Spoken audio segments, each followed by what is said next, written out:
Bismillahirrahmanirrahim. Assalamualaikum ya tulab.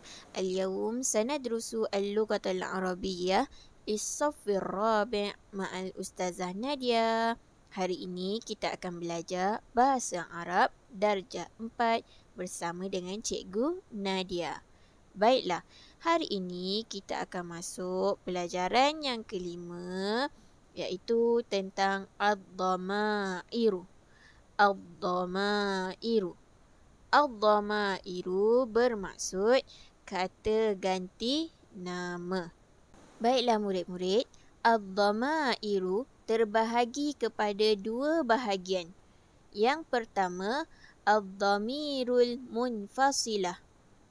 Ad-dhamirul munfasilah yang bermaksud dhamir yang berpisah. Bahagian yang kedua ialah ad-dhamirul muttasilah. Ad-dhamirul muttasilah yang bermaksud dhamir yang bersambung. Jadi dia ada dua bahagian. Pertama, dhamirnya tu berpisah. Kata ganti namanya berpisah. Berpisah ni maksudnya dia berada dalam satu perkataan. Yang kedua, dhamir yang bersambung. Dhamir yang bersambung maksudnya kata ganti nama tersebut dia bersambung dengan perkataan lain. Jadi dia bersambung dengan perkataan lain. Dia tak terpisah. Itu adalah bahagian dhamir. Baiklah, untuk lebih jelas, mari kita lihat kotak ini. Bahagian dhamir terbahagi kepada dua seperti yang cikgu cakap tadi. Pertama, ad-dhamirul munfasilah dan yang kedua, ad-dhamirul muttasilah. Baiklah, cuba awak perhatikan ad-dhamirul munfasilah. Ad-dhamirul munfasilah, perhatikan kotak pink tersebut. Itu adalah 14 dhamir al-munfasilah. Maksudnya dhamir yang berpisah. Bermula daripada ana, nahnu, anta, antuma, antum. Anti, antuma, antunna, huwa, huma, hum, hiya, huma, hunna. Ada 14 dhamir al-munfasilah. Seperti yang sebelum ini, cikgu pernah ajar pada kamu. Huwa, huma, hum, hiya, huma, hunna. Anta, antuma, antum. Anti, antuma, antunna. Ana, nahnu. Itulah dia 14 dhamir al-munfasilah. Baiklah, sekarang cuba lihat pula ad-dhamirul muttasilah. Kotak berwarna biru. Dhamir muttasilah adalah dhamir yang bersambung. Jadi dhamir tersebut dia akan bersambung dengan perkataan lain. Tak sama seperti dhamir munfasilah. Dia berada dalam satu perkataan dan dia tak bersambung dengan apa-apa perkataan. Tapi kalau dhamir muttasilah, dia bersambung dengan perkataan yang lain. Kita tengok contohnya. Darastu. Okey, yang manakah dhamir muttasilah? Dhamir muttasilah dia berada pada belakang sekali kedudukannya. Darastu. Tu adalah dhamir muttasilah. Darasna. Na tu adalah dhamir muttasilah. Seterusnya tengok bawah dia tu. Darasta. Ta tu adalah dhamir muttasilah. Darastuma. Tuma itu adalah dhamir muttasilah. Darastum. Tum dhamir muttasilah. Darastunna.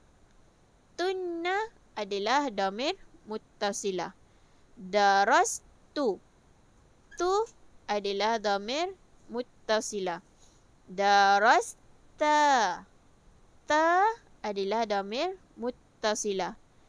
Darasu. Waw alif itu adalah dhamir muttasilah. Dan yang terakhir, darasna. Na itu adalah dhamir muttasilah. Jadi, awak nampak tak persamaan dia?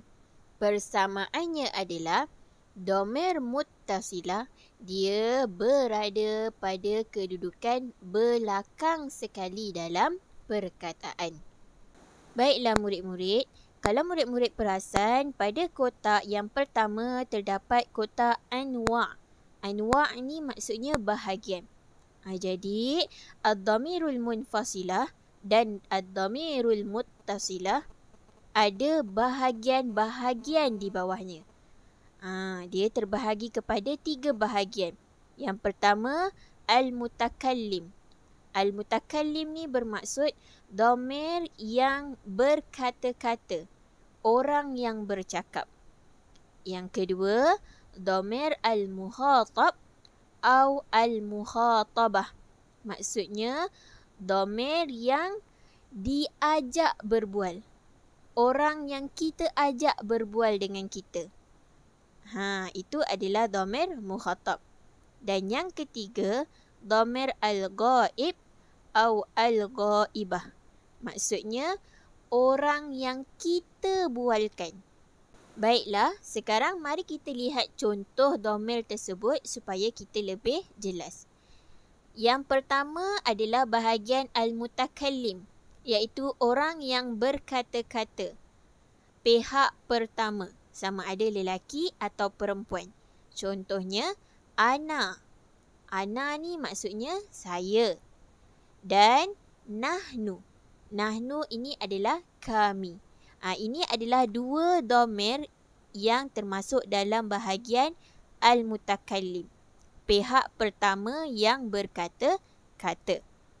Sekarang kita lihat bahagian yang kedua, iaitu al-mukhatab atau al-mukhatabah. Al-mukhatab atau al-mukhatabah ini bermaksud orang yang diajak berbual. Pihak kedua yang kita ajak berbual, sama ada lelaki ataupun perempuan. Kita lihat contoh dhamir yang digunakan ada 6. Yang pertama, anta, awak seorang lelaki.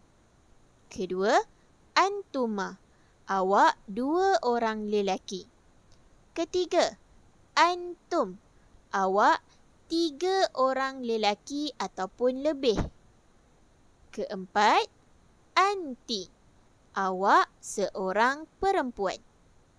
Kelima, antuma, awak 2 orang perempuan. Dan yang keenam, antunna, awak 3 orang perempuan ataupun lebih. Jadi 6 dhamir ini adalah termasuk dalam bahagian al-mukhatab atau al-mukhatabah. Sebab kita ajak diorang berbual.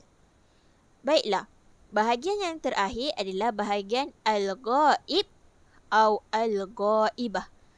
Ghaib dan ghaibah ni adalah orang yang kita bualkan. Ghaib, ghaibah. Maksudnya ghaib apa? Tak ada, hilang. Jadi orang ini kita bualkan. Ada 6 juga dhamir yang boleh kita gunakan untuk ghaib dan ghaibah.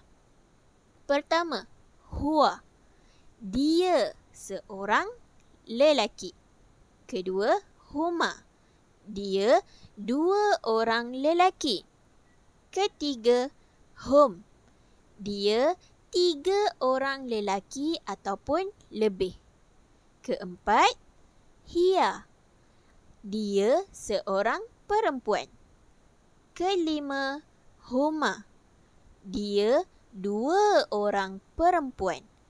Dan yang keenam, hunna, dia 3 orang perempuan ataupun lebih.